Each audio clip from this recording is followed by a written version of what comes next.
De aankomende weken had het bergingsbureau Leemans uit Friesenveen druk dwaande west met de tarierings van de berging.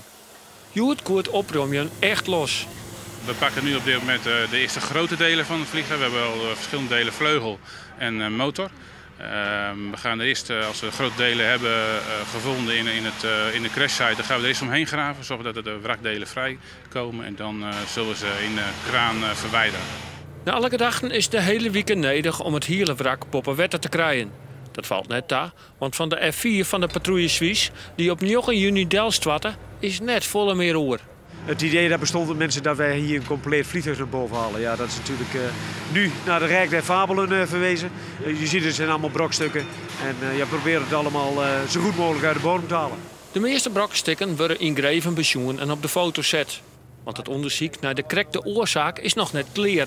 Het ministerie en een delegatie uit Zwitserland binnen nog druk dwaande. Ze binnen benijd wat de berging ongegevens opsmieten zal. De twee vliegtuigen zijn hoogstwaarschijnlijk met elkaar in de lucht in aanraking geweest. En nou, de delen die uitsteken, en als je die nog goed kunt bergen, nou, daar gaat de grote interesse naar uit, omdat daar eventueel sporen op zitten waar de vliegtuigen elkaar geraakt hebben. Voor de boorman Jaap Vink, die paprika's kweekt in de kasten vlakbij, had het een hectische mannenwest.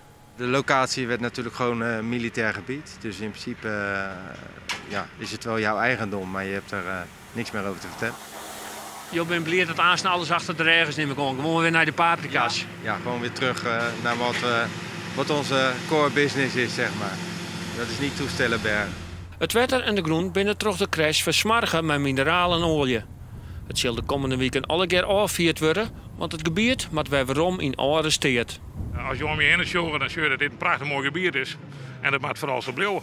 Steen achterlitten. Zeker.